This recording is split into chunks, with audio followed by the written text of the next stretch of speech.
Olá, queridos, tudo bem? Bem-vindos aí a mais um momento do nosso estudo da Palavra de Deus. Nós vamos continuar hoje o nosso estudo no livro de Apocalipse, meditando um pouquinho no capítulo 13, então, desse livro. Nós temos proposto aqui, mais uma vez lembrando, que a ideia de interpretação que nós estamos trazendo é como se fosse um grande julgamento, principalmente a partir do capítulo 4, onde Deus mostra, uma perspectiva, na verdade, do grande julgamento que ele vai fazer da raça humana. E cada sessão que a gente tem estudado é uma sessão de testemunhos. Então a gente vê a sessão dos selos como uma sessão de testemunho, das trombetas como uma outra sessão de testemunho, não necessariamente que essas sessões ou os acontecimentos testemunhados por elas sejam sequenciais, mas sim que cobrem esse período da história que Deus está julgando o mundo, que nada mais é o período desde a queda até quando ele restaurar todas as coisas por meio de Cristo. Então essa é a nossa proposta. Nós passamos por duas sessões de testemunhos, como eu já disse, dos selos e das trombetas, e agora nós estamos numa terceira parte de testemunhos. E principalmente agora entrando no cerne daqueles que são os acusados, os réus, desse julgamento, e principalmente mostrando de forma específica a peça de acusação, digamos assim, Então nós vimos isso já no capítulo 12, começando pelo capítulo 12. Então nós percebemos ali a aparição de 4 grandes personagens, A mulher, seus descendentes, o dragão e aqueles que seguem, o dragão, que seguiram o dragão. Então os 4 personagens ali, e começando a descrever já as características desse crime, que na verdade, só lembrando que esse julgamento é um julgamento de toda a criação, principalmente da raça humana e dos anjos caídos, Na verdade, dos anjos caídos não, porque a gente já percebe aqui que a impressão que dá, e até lendo as escrituras em outros livros, a gente sabe que os anjos já foram julgados e condenados. Nós vimos até na semana passada já um efeito disso, quando há uma guerra entre Dragão e o anjo Miguel. Dragão, os seus seguidores, e Miguel junto com o exército celestial, onde Miguel derrota então o dragão e lança ele para a terra, ele com os seus seguidores, E com isso o reino aqui, principalmente terreno, que tinha passado para a mão do dragão na queda, volta para a mão de Deus por meio do seu Cristo, aquele que ele enviou para que pudesse restaurar o reino, devolver para a mão de Deus o reino. De novo, lembrando que isso não tem a ver com soberania de Deus, Deus nunca perdeu a soberania e tudo é feito sob seu controle, mas na sua justiça, quando o homem cai, há uma transferência aí do poder terreno aqui, do príncipe deste mundo, O mundo ganha esse novo príncipe que é Satanás, quando ele engana o homem e a mulher lá no Jardim do Éden, mas agora Deus recupera esse reino aqui, nesse sentido, Principalmente a gente tem focado muito nisso, no Cristo. E por que é importante isso? A gente lembra que Cristo, Messias, é a palavra ungido, E Jesus, ao cumprir sua obra como homem, então se torna esse ungido para tudo. A gente vê para ele como rei, vê ele como sacerdote, A gente vê ele como cordeiro, como leão. Ele é o ungido completo, pleno. E ele, com isso agora, é aquele que reina sobre também essa perspectiva humana. Reinado que a gente entende ainda ser parcial, uma vez que para ele tomar o reino total ele precisa fazer a colheita, e se ele fizer a colheita não tem mais escolhido, então ele precisa aguardar que o número dos escolhidos seja completo para que ele possa fazer a colheita, possa restaurar todas as coisas, e restaurando e dando estado eterno, define a história. Quem foi, a gente tem dito, Quem foi escolhido, quem não foi, quem não tem seu nome encontrado no livro da vida, infelizmente, tormento eterno. Então, por isso que ainda há essa espera, esse reino parcial, até que ele possa restaurar todas as coisas, né? Nós vimos a perseguição que o dragão faz, né? E essa perseguição, na leitura que eu apresentei aqui, é uma perseguição daquele descendente prometido já em Gênesis 3, ou seja, desde Gênesis 3, quando Deus fala para a serpente que o descendente da mulher ia esmagar a cabeça dele, ele passa a perseguir a descendência da mulher, já começando em Abel, né? Quando há ali uma distinção de Caim e Abel, principalmente pelo sacrifício entregue a Deus, há uma direção que a semente santa estava na geração de Abel, e há ali já o primeiro assassinato da história, essa perseguição começando, e isso nós vamos perceber depois na descendência de Sete, passando pela descendência de Noé, de Abraão e daí por diante, Satanás sempre perseguindo o descendente, aquele que viria para vencê-lo. Então, a gente vai percebendo isso na história, a ponto da mulher dar à luz, ou seja, esse descendente realmente chega como homem. A gente também tem defendido muito essa tese, é importante isso, a perfeição de Jesus como Deus, mas a perfeição de Jesus como homem.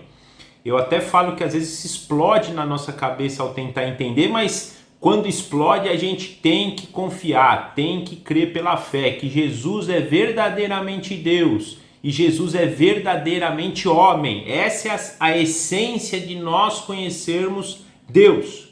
Deus não se permite conhecer mais hoje por meio da pessoa do Pai. A gente nunca se permitiu, né? Lembra que lá em Gênesis a gente já vê, façamos o homem à imagem e semelhança de Deus. O Espírito de Deus pairava pela terra. Desde o começo Deus se mostra na Trindade. Pai, Filho e Espírito Santo. E o Filho expresso na perfeição de Deus, na sua perfeição de natureza divina, como perfeição da sua natureza humana. Quando a gente nega qualquer uma dessas verdades, crê que o Espírito não é Deus, crê que o Filho não é Deus, crê que o Filho não é homem, a gente está tirando a verdadeira definição de Deus. É um Deus único, em natureza única, que habita na pessoa do Pai, que habita na pessoa do que consiste, na pessoa do Pai, consiste na pessoa do Filho, consiste na pessoa do Espírito Santo, vivendo em perfeita harmonia, desde toda a criação, desde toda a eternidade, né? Então isso a gente não pode ter em mente, não pode perder isso. E voltando aqui para o nosso texto, então ele chega ao mundo, então agora para cumprir o seu propósito de retomar o reino como um homem. Aí Satanás vê que perdeu, passa a perseguir a mulher, tem aquela história de proteção de Deus, e Satanás vai perseguindo e Deus protegendo. Então,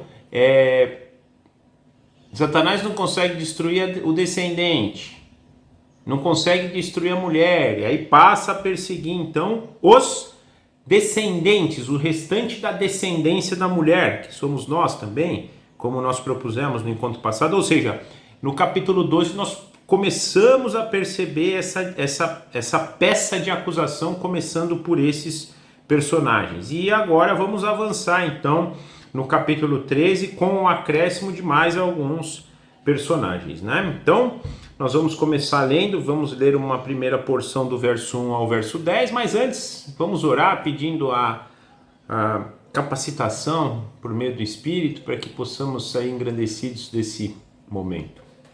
Papai, muito obrigado por mais um dia estarmos diante do Senhor, da Tua Palavra, estarmos desejosos de conhecer mais sobre o que o Senhor tem a nos ensinar. Nós somos gratos porque é o Senhor que brota isso em nosso coração, o Senhor que põe a semente ali, e o Senhor nos tem colocado, nos tem feito desejosos por isso. Muito obrigado mais uma vez, muito obrigado por tudo que o Senhor faz, por tudo que o Senhor é, por tudo que o Senhor tem realizado nas nossas vidas.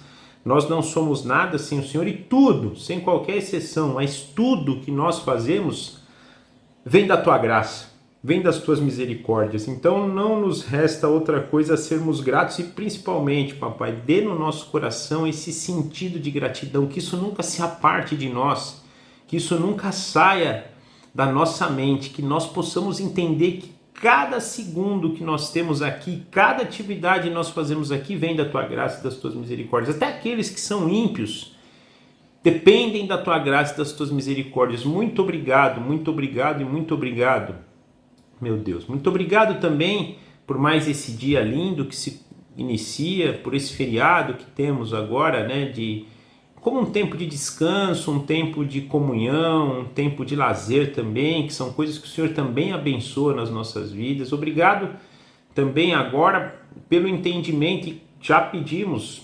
antecipadamente que o Senhor nos capacite, que nos dirija e que cada momento aqui seja usado para a glória do Teu nome, que o Seu Espírito nos dirija em todas as coisas e nós possamos sair engrandecidos conforme a imagem do nosso Senhor Jesus Cristo, que é o nosso alvo, que também a gente possa ter esse entendimento. Nós entregamos esse momento nas Tuas mãos e te agradecemos em nome de Jesus. Amém. Vamos lá então, gente. Capítulo 13 dos versículos 1 a 10. Então essa passagem nos diz assim: Vi uma besta que saía do mar. Tinha 10 chifres e 7 cabeças, com 10 coroas, uma sobre cada chifre, e cada cabeça um nome de blasfêmia. A besta que vi era semelhante a um leopardo, mas tinha pés como os dos ursos e boca como de leão. É como do urso, tá? E boca como de leão. O dragão deu à besta o seu poder, o seu trono e grande autoridade. Uma das cabeças da besta parecia ter sofrido um ferimento mortal, mas o ferimento mortal foi curado. Todo mundo ficou maravilhado e seguiu a besta. Adoraram o dragão, que tinha dado autoridade à besta, e também adoraram a besta, dizendo: Quem é como a besta? Quem pode guerrear contra ela? A besta foi dada uma boca para falar palavras arrogantes e blasfêmias. E lhe foi dada autoridade para agir durante 42 meses. Ela abriu a boca para blasfemar contra Deus e amaldiçoar o seu nome e o seu tabernáculo, os que habitam no céu. Foi-lhe dado poder para guerrear contra os santos e vencê-los. Foi-lhe dada autoridade sobre toda a tribo, povo, língua e nação. Todos os habitantes da terra adoraram a besta, a saber, todos aqueles que não tiveram seus nomes escritos no livro da vida do Cordeiro, que foi morto desde a criação do mundo. Aquele que tem ouvidos, ouça. Se alguém há de ir para o cativeiro irá. Se alguém há de ser morto à espada haverá de ser morto. Aqui estão a perseverança e a fidelidade dos santos. Então até aqui a palavra de Deus. Percebemos aqui a entrada então de um novo personagem aqui agora, a besta. Besta que tem 10 chifres e 7 cabeças, que saía do mar, né? Nas cabeças tinham 10 coroas e nos chifres, aqui é nos chifres, tinham 10 coroas e em cada cabeça, nas 7, uma blasfêmia. Gente, aqui tem um dado importante. Se a gente lembrar a apresentação do dragão, que a gente vê no capítulo anterior, em Apocalipse 12:3, nós percebemos assim: então apareceu no céu um outro sinal, um enorme dragão vermelho com 7 cabeças e 10 chifres, tendo sobre a cabeça 7 coroas. Então, se a gente pega a descrição do dragão, o dragão tem a mesma descrição, né? 7 cabeças e 10 chifres, ou seja, são a mesma imagem. Só que na imagem do dragão, há 7 cabeças que estão com coroa. O seu reinado é aquele reinado sobre as cabeças. Meditando sobre esse assunto, o que me parece isso? Que o dragão é a cabeça e essa besta aqui são os chifres. Em outras palavras, o dragão é aquele que arquiteta, aquele que pensa, aquele que planeja, aquele que bola as ideias, e o chifre é aquele que executa. Então, por quê? Porque no caso, então, dessa imagem da besta, as coroas estão nos chifres. Então, penso que a ênfase dessa imagem, que é a mesma, 10 chifres e 7 cabeças, do dragão, está na sua condição de cabeça, de arquiteto, daquele que gere as ideias, que bola todo o plano. E já na imagem da besta, a coroa sobre os 10 chifres, assim, não, esse é o que executa isso. E aí a gente tem falado sobre isso, né? como Satanás não tem originalidade, porque ele copia Deus em tudo. Então ele está olhando Deus na pessoa do Pai, do Filho, do Espírito Santo e da sua noiva, do seu povo, né? Os quatro. Ele faz a mesma coisa, ele quer substituir tanto o lugar de Deus que ele faz a mesma composição ali. É ele como cabeça, a besta aqui, que a gente vai chamar ela de anticristo, o último anticristo, na verdade, essa besta que é como se fosse a imagem de Jesus, do Filho, né? Então, e nós vamos ver depois o falso profeta na próxima passagem, que é uma exemplificação do Espírito Santo, e a grande Babilônia, ou a grande meretriz, ou a mulher vermelha, mulher de vermelho, que nós vamos estudar mais para frente no livro de Apocalipse, como sendo seu povo, os seus seguidores, na verdade, que é como se fosse a igreja, né?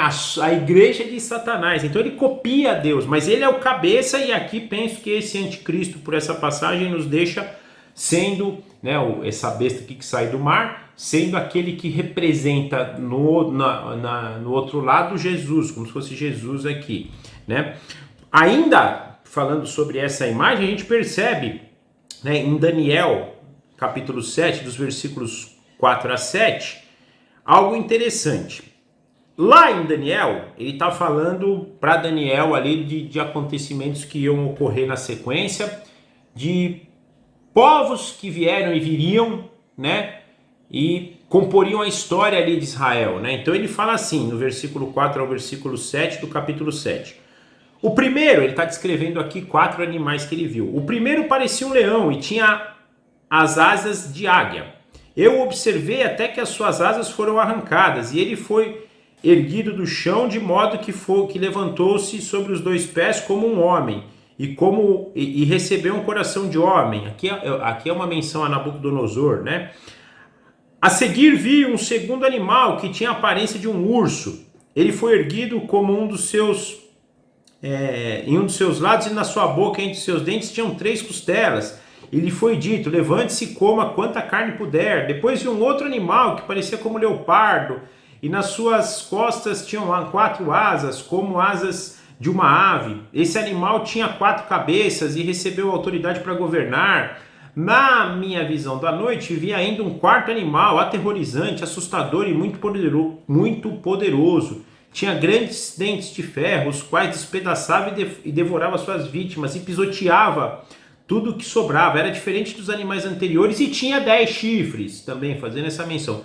Daniel aqui nessa história está contando lá, né, do levantamento do Império Babilônico, depois do Império Perso-Meda, depois do Império Grego e depois do Império Romano, mostrando que isso ia acontecer. 2 já estavam acontecendo no período de Daniel, né?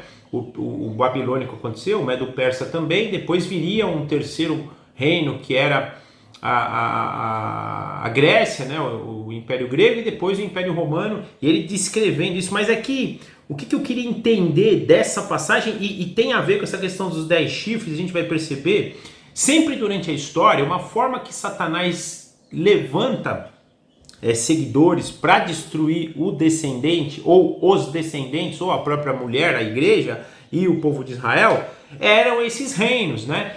E a gente vê que a descrição, você vê leão, que é igual nós vimos aqui em Apocalipse 13, leopardo, que nem nós vimos em Apocalipse 13, urso, que nem nós vimos, ou seja, isso quer dizer o seguinte, em toda a época, e os 10 chifres representam isso, a gente até vai ver depois lá em Daniel a história de um último chifrezinho, o último anticristo. Quer dizer, Satanás sempre levantou anticristos, perseguidores de Cristo, ou aqueles que agora negam a Cristo. Sempre tem. Então sempre nós tivemos anticristos na história. Eu acho isso tão fantástico. A gente estudou isso em Isaías, né? Por exemplo, às vezes quando Isaías, Jeremias, os profetas fazem muito isso, né? Essa dinâmica de descrição de um reino aqui com Satanás. Então Isaías falava lá, eu acho que foi Isaías, tá, gente? Eu tô vendo tantos profetas que agora eu me fugi, mas acho que foi Isaías, sim. Falava assim: você, estrela da manhã que caiu do céu, você que era mais bela. Aí ele vai pro rei de Sidom, tipo assim, ele tá descrevendo Satanás, de repente ele fala do rei de Sidom, depois volta para Satanás, depois fala, ou seja, quem tá por trás desses reinos, quem tá por trás desses chifres que durante toda a história aconteceram e que no final vai ser aquele que vai comandar o último grande rei, o último grande líder, o anticristo final. É Satanás, são as 7 cabeças descritas do dragão, que estão comandando aqui esse outro animal que a gente vê durante os profetas toda hora falando. A gente vê aqui Daniel, vê Isaías falando, vê Ezequiel falando. São anticristos levantados, mas que no final vai ter esse anticristo, essa besta que sai do mar, essa daqui que tem, né, que vai ter, né, esse papel na história final, nesse último período aqui, nessa última grande passagem, nessa última grande guerra antes da restauração, de compor a história. Então Deus está falando, apesar de eu ter todos esses outros que vieram, que aconteceram, vai ter um outro grande final, né? Essa besta aqui, que ela é parecida com todos os outros, ela é semelhante, versículo 2, né? Semelhante ao leopardo, que nem a gente viu lá em Daniel, semelhante ao urso, que nem a gente viu em Daniel, semelhante ao leão, né? E um dado importante, a besta, o dragão deu a essa besta o seu poder, o seu trono e grande autoridade. Aí, gente, na hora que eu li isso, já me veio direto em mente, né? Nós vamos falar aqui depois dessa marca da besta, de perseguição e tal, mas olha que coisa interessante, o dragão deu o seu poder, o seu trono e grande autoridade à besta. Deve ter sido uma cena parecida com a tentação de Jesus, me adora, que se você me adorar, eu vou te dar todos os reinos, todas as riquezas, tudo, né? Isso pra gente entender a ação, né, do dragão. E o que eu quero chamar a atenção disso? Pra gente, e nós vamos começar a falar dessas questões de enganação. Ele é um grande enganador. E às vezes a gente olha, a gente se permite ser enganado por isso. A gente olha uma pessoa próspera, uma pessoa com poder, né, uma pessoa que está num trono e fala, nossa, essa aí é uma pessoa de sucesso. Essa é uma pessoa que realizou grandes coisas. Realizou o quê? Realizou a obra de Satanás, e de novo, pode até não ser uma obra do anticristo, que vai ser esse final, mas a gente está vendo, tem 10 chifres, esses 10 falam blasfêmias, esses 10, durante a história, serviram a Satanás. Então, e da mesma forma que Satanás deu o poder, o seu trono e grande autoridade para essa besta que ele deu para os outros chifres também. Então isso não quer dizer nada, a pessoa ter poder, a pessoa ter autoridade, a pessoa tá sentado sobre um trono ali, não quer dizer nada, não quer dizer que é uma pessoa que é de sucesso, não quer dizer uma pessoa... Pode ser a nível humano, a olho humano, que é tão... né, a nossa cosmovisão aqui é tão perdida, que pra gente, a gente olha isso, que cara legal, olha, isso aí é bem... É nada! Nós vamos ver que quem é bem sucedido é aquele que morre pelo nome do Cordeiro. Aliás, é isso, né? A gente olha, nossa, aquele lá morreu. Olha, falava tanto, evangelizava, fez na hora do vamos ver, Deus nem protegeu ele, morreu. Mentira! A nossa vitória, a nossa prosperidade, a nossa luta, o nosso alvo, a nossa meta deve ser proclamar o nome do Cordeiro, mesmo que se para isso eu tenha que viver uma vida pobre, mesmo que para isso eu tenha que morrer em nome do Cordeiro. A gente às vezes acha um evangelho muito simples, mas 2 discípulos chegaram para Jesus, queremos te seguir. Jesus falou, você sabe que eu não tenho nem onde dormir hoje, né? Eu esqueci a palavra que eu falei, mas significa assim, não tem nem onde dormir. Dizendo assim, você entendeu o que é me seguir? Você entendeu o que é tome sua cruz e siga-me? A gente precisa começar a entender, porque às vezes a gente acha que grande autoridade, poder, está sentado, e a gente fala de trono aqui, a gente pensa só em rei, mas não é não. É qualquer tipo de trono, né? Um dono de uma igreja que acha que a igreja é dele e não submete essa igreja a Cristo, sentado num trono. E a gente vê hoje, né? Basta ligar a TV aí, bons exemplos disso. Então precisamos tomar cuidado com isso, né? Então, fizemos uma primeira apresentação desse grande último desse personagem aqui que está chegando no final, né? Aqui no versículo 3 tem algo que é assim maluco, gente. Uma das cabeças da besta parecia ter sofrido um ferimento mortal. Mas o ferimento mortal foi curado e todo mundo ficou maravilhado. com a cura do ferimento mortal e seguiu a besta. E olha aqui que ponto, gente. Gênesis 3,15. Porém, inimizade entre você e a mulher, entre a sua descendência e o descendente dela. Este lhe ferirá a cabeça e você lhe ferirá o calcanhar. Nós vamos ver daqui a pouco, mas lendo Apocalipse 13,14, nos diz assim: por causa dos sinais que lhe foi permitido realizar em nome da primeira besta, ele está falando aqui da segunda besta, que nós vamos falar mais para frente, essa segunda besta enganou os habitantes da terra, ordenou-lhes que fizessem uma imagem em honra à primeira besta, que fora ferida com espada, pela espada, contudo revivera. Aí, o que acontece na história? Deus fala.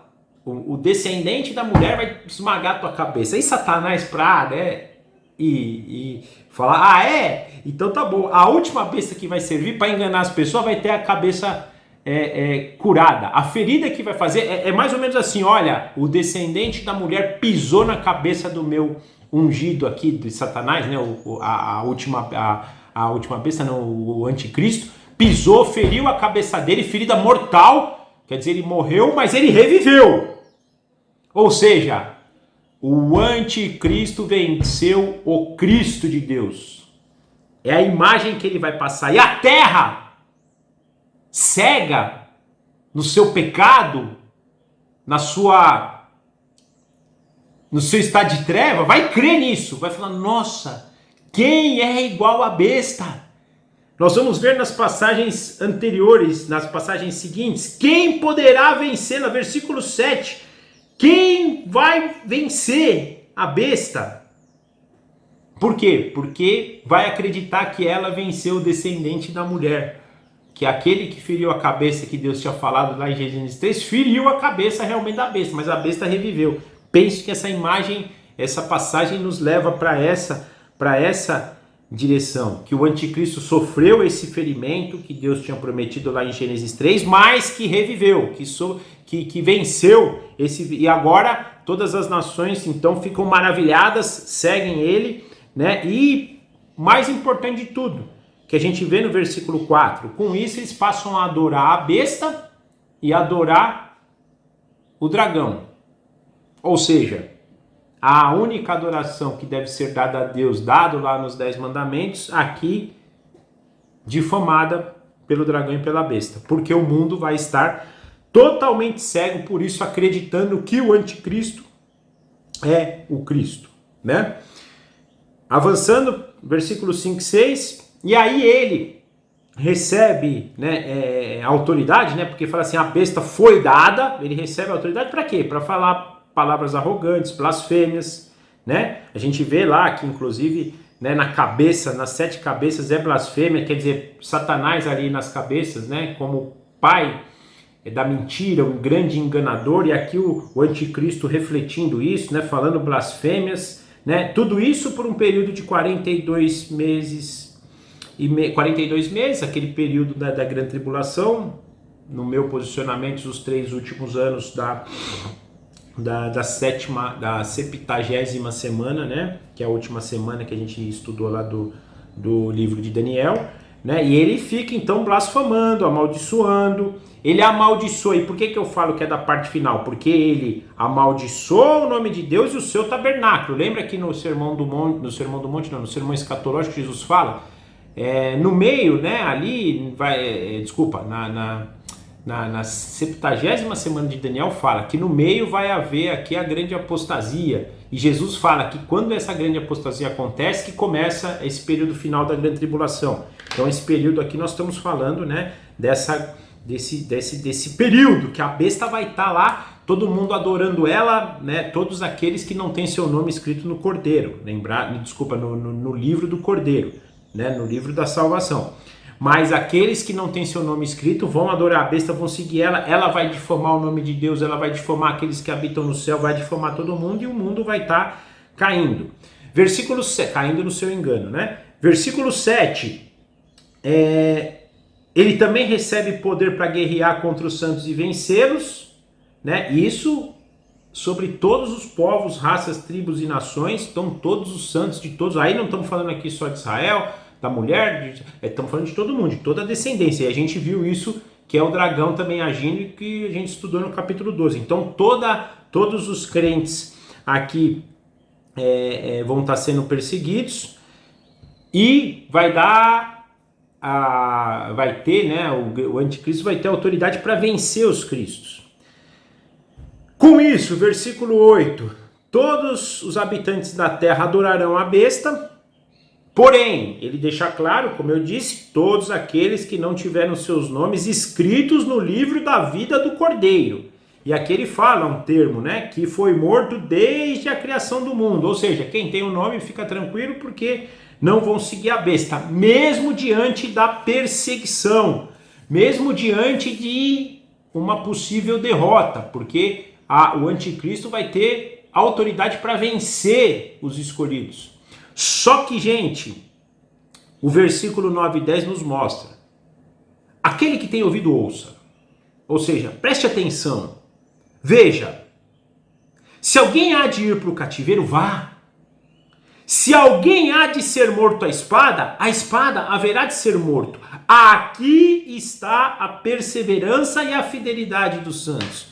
O que quer dizer? Quem não tem seu nome escrito no livro da vida vai seguir a besta, vai adorar o dragão, né? Vai estar ali agindo em blasfêmia, em difamação, em arrogância, mas quem tem seu nome escrito vai morrer pelo nome de Cristo. E essa é a nossa vitória, porque apesar de morrermos pela ação da besta e parecer que perdemos, na verdade estaremos vencendo. Porque e aí a gente tem que pensar agora numa perspectiva eterna, não numa perspectiva só dessa vida, porque às vezes a gente fica travado, né, com a nossa mente focada aqui para a perspectiva dessa vida, mas não é isso que importa. O que importa para a gente é a eternidade. Pensando a nível de eternidade, apesar de estarmos parecendo derrotados, estaremos vencendo, porque nós vencemos morrendo pelo nome de Cristo, mostrando para a besta: aqui não tem marca de 666. Aqui é a marca do Cordeiro, essa é a nossa vitória. Quando a marca do Cordeiro está impressa na nossa testa, quando o nosso nome está no livro da vida, essa é a vitória. E é a vitória eterna. Por quê? Todos esses que perseguem, eles vão ser usados por Satanás para perseguir e vencer os santos, vão achar que estão vencendo aqui, mas depois é tormento eterno. Contra nós, que estaremos numa vida eterna. Então, gente, às vezes a gente, eu gosto muito de pensar nessa questão, né? Do arrebatamento, mas vai ser arrebatado antes. Gente, eu não vou dizer que que é verdade ou não, mas eu quero chamar o seguinte: que pelo menos estejamos preparados, porque se a gente passar pela grande tribulação, e aqui é um sinal que nós vamos passar pela grande tribulação, no meu entendimento, estejamos preparados, estejamos atentos, conheçamos sobre o que vai acontecer no final, para não sermos pegos de surpresa, para não ser... E Jesus está falando toda hora: esse dia vem como um ladrão, gente, vivam de forma que esse dia não pegue vocês de surpresa, porque não vai ser dia fácil. Não vai ser dia que, apesar, Deus vai nos proteger, e Deus tem falado e falou que vai proteger ali a mulher e os descendentes, mas no sentido de manter, de entender, de cravar a marca dele em nós e não nos fazer recuar, a nos fazer perseverar, a nos fazer ser fiéis. Deus vai nos guardar neste sentido. Às vezes dá a impressão que não, nós vamos estar falando aqui e vai vir, e isso a gente até percebe que em dado momento acontece. Por exemplo, quando a gente estudou as duas testemunhas, viam falar contra a mal deles, morreu, só que em dado momento foi dado a autoridade lá para os inimigos vencerem as duas. Por quê? Porque não era sobre a vitória aqui, não era sobre a gente destruir ou de comandar as coisas aqui, não, é a gente perseverar. A nossa vitória está na perseverança, a nossa vitória está na fidelidade. Paulo fala para Timóteo na primeira carta: Timóteo, combate o bom combate. Timóteo, entenda que a vida é um combate. Entenda, Timóteo, para que você possa completar a carreira, ou seja, perseverar. Complete a carreira, persevere. Como, Timóteo? Guardando a fé, que é que vai te dar a fidelidade de ter que morrer pelo nome de Cristo, entendendo que isso é vitória.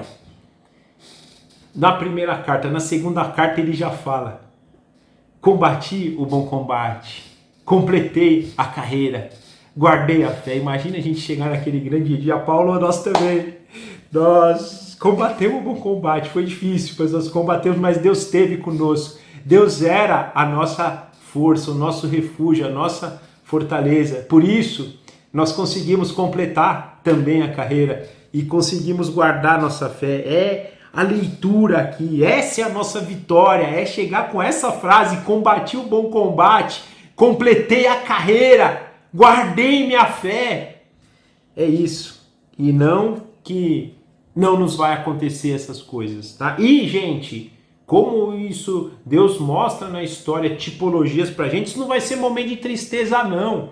As pessoas, puxa, mas a grande tribulação, né? Lógico que a gente às vezes vai às vezes desanimar, tudo, mas muitos ali vão ter esse entendimento, e eu vou falar isso dos 144 mil quando a gente falar na aula que vem. Muitos vão guardar isso com muita alegria, e eu posso afirmar isso com certeza. Como? Olhando para a história, como aconteceu na primeira igreja, ali no princípio, onde cada crente que morria, cada sangue, isso os pais da igreja falavam, cada gota de sangue que caía na terra era uma semente para o evangelho multiplicava. Cada gota que saía, 10, 20, 30, 50 pessoas eram salvas. Por quê? Pelo testemunho daqueles irmãos que iam morrer louvando. Às vezes, podia estar até chorando, mas louvavam a Deus. A gente vê nas cartas que a gente pega aqui, né? Que a própria carta de Apocalipse tem isso, né, de animar a igreja diante da perseguição. É complicado, mas Deus não nos desampara, Deus nos envia profetas. Amós, eu estava estudando Amós essa semana, eu não lembro se é Amós 3, eu acho que é Amós capítulo 3, versículo 5, que Deus fala: eu não faço nada sem antes avisar, sem antes contar para os meus amigos, servos e profetas. Deus não faz nada na história sem isso, né? Então ele vai preparar a gente, ele vai capacitar a gente. Se a gente tiver que passar por isso, nós vamos passar, porque é o próprio Deus que vai nos fazer vencer, vai nos fazer combater o bom combate, completar a carreira e guardar a fé. E nós devemos estar preparados para isso, ok? Então, sobre esse novo personagem que surge, o primeiro visto hoje é a grande besta. A primeira besta, a gente termina aqui, agora vemos a segunda besta. Então, Apocalipse 13, versículos 11 a 18. Então vi outra besta que saía da terra, com 2 chifres como cordeiro, mas que falava como dragão. Exercia toda a autoridade da primeira besta em nome dela. E fazia a terra e seus habitantes adorarem a primeira besta, cujo ferimento mortal havia sido curado. E realizava grandes sinais, chegando a fazer descer fogo do céu à terra, à vista dos homens. Por causa dos sinais que lhe fora permitido realizar, em nome da primeira besta, ela enganou os habitantes da terra. Ordenou-lhes que fizessem uma imagem em honra da besta que fora ferida pela cabeça e contudo revivera. Foi-lhe dado poder para dar fôlego à imagem da primeira besta, de modo que ela podia falar e fazer que fossem mortos todos os que se recusassem a adorar a imagem da besta. Também obrigou todos, pequenos e grandes, ricos e pobres, livres e escravos, a receberem certa marca na mão direita ou na testa, para que ninguém pudesse comprar nem vender, a não ser quem tivesse a marca. E que o nome da besta, que tivesse a marca, que é o nome da besta, ou o número do seu nome. Aqui é a sabedoria. Aquele que tem entendimento calcule o número da besta, pois é número de homem. Seu número é 666. Gente, vamos lá. Então, tenho proposto aqui: dragão quer ser igual a Deus Pai, a primeira besta quer ser igual a Deus Filho, e aqui entendo que a segunda besta quer ser igual a Deus Espírito Santo. Olha que coisa interessante. Nós hoje fazemos tudo em nome de Cristo. E ele vai fazer aqui, nós estamos vendo que ele faz em nome da primeira besta. E aí está uma dinâmica entre eles, porque nós hoje fazemos em nome de Cristo pelo poder do Espírito. E ele está falando a mesma coisa aqui, que ele faz em nome do anticristo, mas pelo poder dele. Né? Então ele, por exemplo, ele realizava grandes sinais, ele deu fôlego, né, à imagem dessa primeira besta, e isso tem muito a ver com ressurreição. Da mesma forma que Cristo foi ressurreto pelo Espírito. Né? Então, se a gente ler, por exemplo, Romanos 8, versículo 11, diz assim: e se o Espírito daquele que ressuscitou Jesus dentre os mortos, ou seja, o Espírito de Deus, daquele, né, que ressuscitou Jesus dentre os mortos e habita em vocês, aquele que ressuscitou a Cristo dentre os mortos também dará vida aos seus corpos mortais, por meio do seu Espírito que habita em vocês. Então, por que nós temos vida hoje? Por meio do Espírito. Lembrem-se, gente, que Jesus nunca agiu como homem aqui, porque ele se esvaziou, tá? Lembra? Filipenses 2 nos fala isso. Como ele se esvaziou, ele deixou a glória dele, de Deus, na mão do Pai. Ele agiu aqui pelo meio do poder do Espírito. E é mais ou menos essa mesma dinâmica que essa outra besta aqui está criando. Essa dinâmica dessa besta com a primeira besta. A mesma dinâmica da relação do Filho com o Espírito. A relação de Jesus com o Espírito Santo é tão linda, gente, é tão linda, né? Eu penso que o Pai olha para eles assim, dá até lágrima nos olhos de ver os dois se relacionando, né? Uma coisa linda. Como também a relação do Pai com o Filho, do Filho com o Pai, do Pai com o Espírito, do Espírito com o Pai. A relação entre eles é algo tão lindo, que Satanás está toda hora tentando imitar.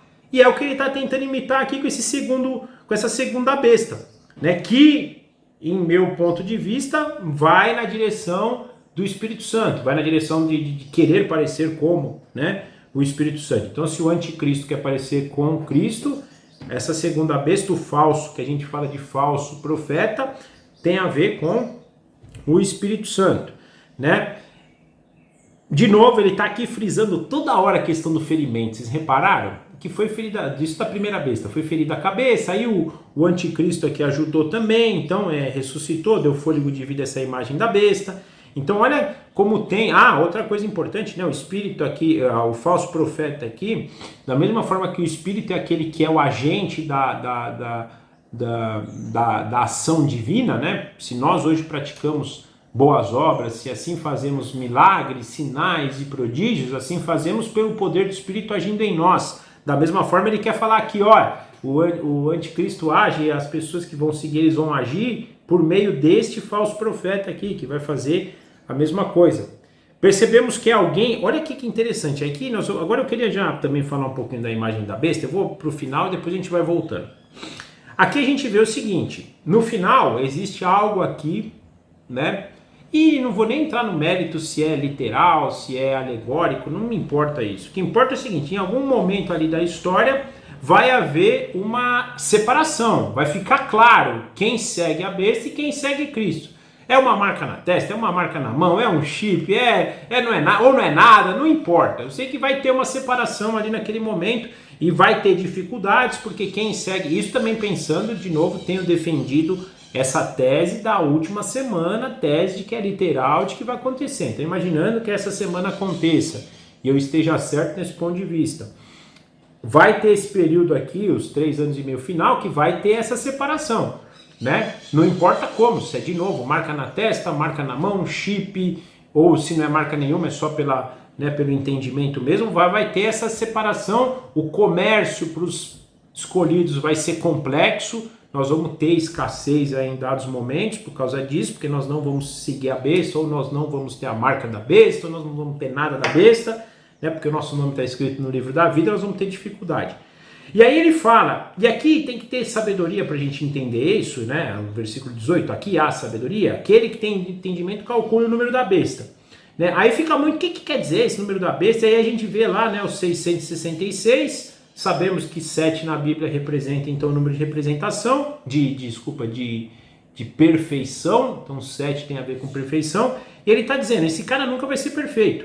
E ele já começa, então, e nós, qual que vai ser o parâmetro que nós vamos ter para entender quem é, né? E nós vamos estar já na história percebendo, vai ser por meio da própria ação dessas pessoas. Então nós vamos ver aqui esse cara, por exemplo, versículo 14, né? Ele vai fazer muitos sinais em nome da primeira besta. Nós vamos ver lá na primeira besta e vimos, né, que a primeira besta ela é arrogante, ela blasfema o nome de Deus, né? E aí quando pensamos em blasfemar o nome de Deus, temos que ter em mente que é a plenitude de Deus. É pensar Pai, Filho, Espírito Santo e Filho, homem e Deus ao mesmo tempo. Porque às vezes, não, mas eu não blasfemo o nome de Deus como se fosse um único Deus, como se fosse só o Pai. Estou blasfemando o nome de Deus. Se eu creio que só existe o Pai, é blasfêmia. Se eu creio que o Filho não é Deus, é blasfêmia.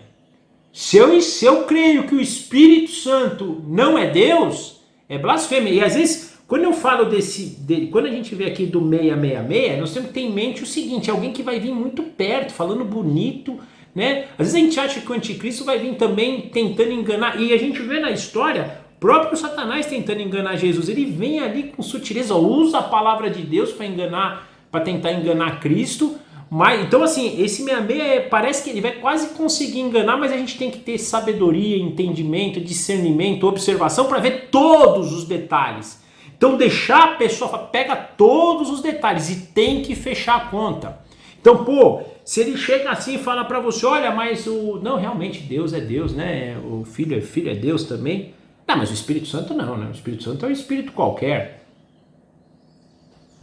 Entenderam a dinâmica do 666? Ele fala duas coisas maravilhosas, mas uma ali, ele dá uma... Que é o que Satanás tem feito em toda a história, né? Quando ele chega para Eva, ele vai lançando sementes. Ô Eva, você não pode comer de nenhuma flor, de nenhuma fruta, de nenhum fruto do jardim? Olha o que ele fala.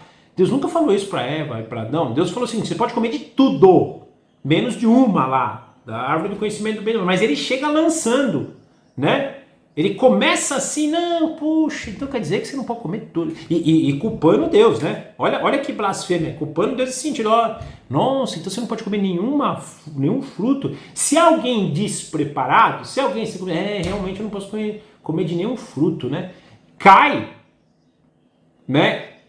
E ele vai, e aí o 666 que ele vai tentando, você vê, Eva, não, ele falou que eu posso comer sim, só não posso comer daquela. Aí ele vai, não, mas é mentira, você pode comer também. Então ele vai trabalhando até o final e nós temos que perseverar até o fim para não cair. E a sabedoria analisar tudo, olhar todo o aspecto, todo o cenário acontecendo, porque não pode, tem que fechar a conta.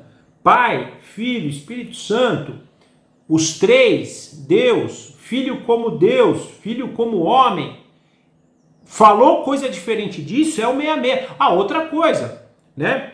Não, Jesus é Deus, o Pai é Deus, o Espírito é Deus. Mas não, Jesus não era um homem. Não, Jesus era um espírito elevado que veio aqui para a terra viver blasfêmia. E esse é o exemplo do 666, ele vai falar, não, é Pai, é Filho, é Espírito Santo, você tem razão. Só que Jesus não paga sacrifício, não foi não. Jesus era um espírito elevado. O sacrifício venceu, você faz boa obra, é que você vai encontrar a salvação, tá bom? É isso. E Jesus é um espírito elevado que te ajuda com isso. Dá uma mãozinha para você bem leve. Ele não é o cordeiro que tirou o pecado do mundo. O pecado do mundo vai tirar de você fazer o bem. Olha que blasfêmia, que vai ali bem pertinho da verdade, bem pertinho, de repente, pum, faz uma curvinha e te tira da verdade. É isso, 666 é muita sabedoria, a gente precisa estar muito atento. Por isso, aí tem um dado importante que eu queria trazer pra gente, que o Espírito Santo trabalha a nossa mente com a sabedoria, com o entendimento que a gente tem da própria palavra de Deus. Por isso a nossa necessidade, a nossa urgência de a gente meditar sobre isso. E, gente, Deus fala conosco. Eu tenho um dos maiores bênçãos, uma das maiores coisas que Deus me deu, o maior presente. Esse presente eu olho todo dia para Deus e falo, obrigado, Senhor. Obrigado, que é o relacionamento. Às vezes eu estou lendo a Bíblia aqui, essa passagem foi um caso tipo, nossa, mas quem que é essa besta? Quem que é a outra besta? Como é que é? E Deus vai construindo essa ideia, mas usando a Bíblia, ele fala... E não só a Bíblia, às vezes ele usa também outros irmãos. Então, às vezes eu tô lá e ponho no YouTube, e aí um outro irmão fala que foi usado por Deus e também vai, né, nós vamos poder tirar proveito disso. Então a gente vai construindo isso, essa sabedoria, esse entendimento por este envolvimento com a palavra de Deus, envolvimento com o próprio Deus. Nós precisamos ter esse desejo, essa vontade de se dedicar, se meditar, se relacionar com Deus. Às vezes, gente, essa semana eu não consegui, eu vou confessar para vocês, mas eu preciso começar a fazer isso. Eu entrei na minha devocional essa semana, eu falei, poxa, um dia, né, da devocional, eu levei um caderninho em branco e deixei lá, não escrevi nada. Mas eu preciso começar a fazer mais isso pra gente, às vezes, anotar o que Deus... Porque às vezes Deus fala com a gente no dia e o dia é tão corrido que a gente nem medita mais sobre aquilo, né? E eu falei, vou levar um caderninho para eu anotar, para eu durante o dia ir, né, remoendo, meditando, pensando nisso, né? Mas é importante isso para que a gente possa, no momento que for necessário esta sabedoria, o Espírito ter, né, argumentos para usar para a gente. Então é importante, né?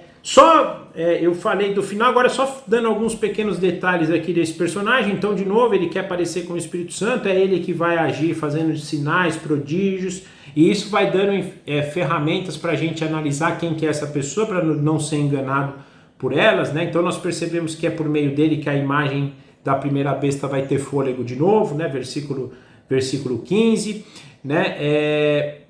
Ele vai ter poder. Olha que coisa interessante no versículo 15. Fazer com que fossem mortos todos os que recusassem adorar a besta. Ele vai ter esse poder para vencer. Então, os santos da primeira besta, nós vimos que foi dado poder para ela. Aqui também, essa segunda besta também vai ter esse poder. Também vai matar os santos, infelizmente, né? Ele obriga, olha o versículo 16 e versículo 17. Obrigou todos, pequenos e grandes, ricos e pobres, livres e escravos, a receberem a marca. Então, ele obriga, né? Exceto aquele que a gente sabe que tem o nome, salvo o nome nome escrito no livro da vida, esse não vai ter, né, a marca da besta, e vai também comandar essa questão do comércio, né? Ninguém que seja adorador da besta vai poder então comprar, vender e daí por diante, né? E de novo, gente, por isso que eu gosto de pensar, o livro de Apocalipse, a gente vem muito essa discussão, mas é um livro de literatura apocalíptica, ou seja, é muita imagem, é muito figurativo, e realmente tem, a gente vê aqui, né, muita imagem, mas às vezes a gente, tirando a literalidade de certas partes do livro de Apocalipse, a gente pode cair no erro de não estar preparado, e o livro de Apocalipse, ele está nos preparando, né? Ele foi um livro escrito para aquelas 7 igrejas, para exortar aquelas 7 igrejas, mas também penso que tem muito a ver com aquela última geração que vai vir, né? Uma geração que tem que estar preparada, e nós não sabemos quem é, não dá para saber se isso vai acontecer hoje, amanhã, daqui 100, 1000, 200, 2000 anos, ninguém sabe. Então nós temos que olhar para isso aqui e nos preparar, porque se acontecer na nossa geração, nós não vamos ser enganados, nós vamos ter sabedoria e entendimento, nós vamos saber calcular o número da besta, nós vamos saber entender o que é o 666 e poder seguir pelos caminhos do Cordeiro, né? Lembrando que Deus vai nos permitir isso, porque se o nosso nome está escrito no livro da vida, é Ele que garante, mas para a gente ter esse entendimento. Então Deus está nos avisando sobre isso para a gente se preparar. Então olha, quem que é o dragão, quem que é a primeira besta, quem que é a segunda besta, e essas imagens, né, de primeira, segunda besta, principalmente da primeira besta, tem durante toda a história, né? Na própria Bíblia a gente vai ver vários reinos que representam anticristos. Durante a história, se a gente for meditar, nós vamos ver quantos anticristos não vieram. Imagina, gente, para João, que estava escrevendo isso aqui, para ele todo imperador romano era o anticristo, né? E se você pegar, por isso que às vezes a gente confunde, a gente fala, mas isso se cumpriu na pessoa tal, né? Então Antíoco Epifânio, quando fez isso, se cumpriu aquilo. Nero, quando fez aquilo, se cumpriu aquilo. Domiciano, quando fez aquilo, se cumpriu aquilo. Por quê? Porque são os 10 chifres. São todos representações, são todos tipologias do último anticristo. É isso que a gente tem que ter em mente. Como a história, Deus nos dá a história como tipologia. Pô, mas aconteceu a grande destruição de 70 lá depois de Cristo, isso quer dizer que foi cumprido.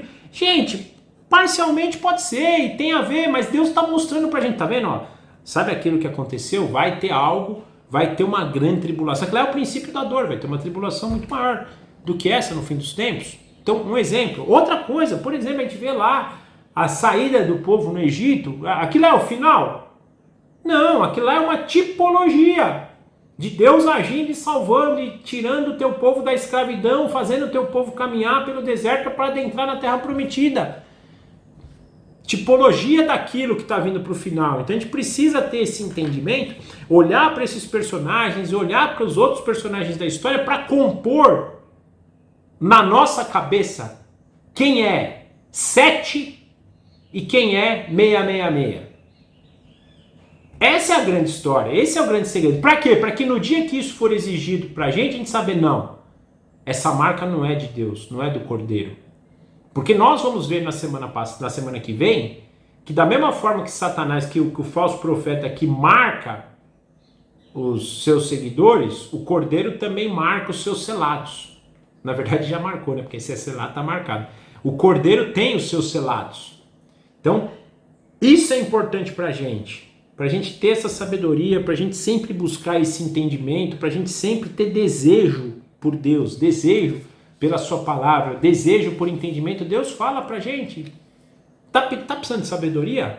Pede que eu te dou. Aliás, eu estou fazendo uma meditação também agora no livro de Provérbios. Provérbios é lindo, né, gente? Nossa. E os primeiros capítulos de Provérbios falam sobre sabedoria, especificamente. Gente, é uma delícia, é uma delícia.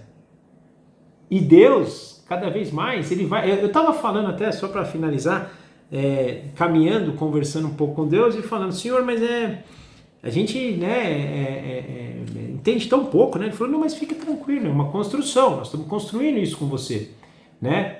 Nós somos o agricultor, você é aquele solo. Lembra que você era um solo, que era que nem o caminho? A gente jogava a semente ali e Satanás vinha e tirava. Um passarinho vinha e comia. E era eu antes, né? Eu sempre criei em Deus e sempre gostei de um pouquinho, mas é bem pouquinho. Então quer dizer, Deus sempre lançava uma sementinha ali no meu caminho, mas vinha Satanás e tirava. Foi passando o tempo, eu fui crescendo, aí uma palavra encontrou guarida ali no meu coração, uma semente foi lançada, mas o solo ainda era pedregoso e veio lá, não fiz raízes, não deu e aí não deu certo. Quer dizer, não foi para bem. Passou mais um tempo, eu vivi mais um pouco, de repente o solo ficou bom, Deus está trabalhando bem o solo, né? E está indo e jogou a sementinha brotou, mas infelizmente as minhas necessidades mundanas aqui, né? Meus matos subiram mais do que minhas flores e também não foi. E depois ele ainda continuou trabalhando. E aí, agradeço a Deus pela paciência, pela misericórdia dele, por trabalhar bem meu solo assim, até chegar num solo um pouco mais fértil, que ele já plantou, agora o solo é bom. Eu ainda estou dando um de resultado, mas ele já me falou, mas fica tranquilo, continua. Eu estou tratando o seu solo. Na próxima temporada você vai dar 2, 5, 10. É isso. É a gente construir isso, a gente está com Deus, essa sabedoria ele dá pra gente, se a gente pedir ele dá. Ele constrói isso com o tempo, não vai chegar, né? Ele deu, por exemplo, se a gente ver para Salomão, ele deu instantaneamente, mas para nós, até porque, aliás, ele falou isso também na minha meditação, ele falou, cara, presta atenção, eu dei isso para Salomão e não soube tratar isso bem, porque Salomão foi alguém muito sábio, mas que a gente sabe que no final a sabedoria dele se perverteu, a ponto das nações, das tribos, né, da nação de Israel ser dividida por culpa do pecado de Salomão. Então, Deus prepara o nosso terreno para que a semente, quando colocada, dê o fruto. Primeiro, no tempo certo. Segundo, para que dê um fruto para a glória do nome dele e seja um fruto permanente, seja um fruto que multiplique, seja um fruto proveitoso para as nações, que traga cura, que traga salvação, que Deus use o fruto que ele cultivou em nós para a salvação de outros, né? Então, basicamente, é nessa leitura, tá? Queridos, era isso por hoje, espero que vocês tenham gostado. Mais 2 personagens entrando na história, o anticristo e o falso profeta. né? E vamos avançando. Capítulo 14 a semana que vem, chegando no final desse grande julgamento e da consumação da história. Espero que vocês estejam gostando e nos vemos então na semana que vem. Eu vou orar terminando e desejando para vocês já um ótimo feriado e uma ótima semana. Amém? Papai, obrigado por mais esse dia, por mais uma vez o Senhor falar aos nossos corações, que a gente possa encontrar no nosso coração um solo fértil para que essa palavra brote com bom fruto para o Senhor. Nós agradecemos porque é o Senhor que nos capacita e nos dirige, é o Senhor que nos dá entendimento, o Senhor que nos dá sabedoria. Pedimos sabedoria para o Senhor também, uma sabedoria perene, uma sabedoria eterna, uma sabedoria que realmente perdure por toda a nossa vida e que tudo isso seja para a glória do Teu santo nome. Também te pedimos por essa semana que o Senhor continue nos dirigindo e que na semana que vem possamos estar juntos novamente para mais uma vez glorificar o Teu santo nome. Nós oramos assim agradecidos no nome do nosso Senhor Jesus. Amém. Tchau, gente. Obrigado. Forte abraço. Até a semana que vem.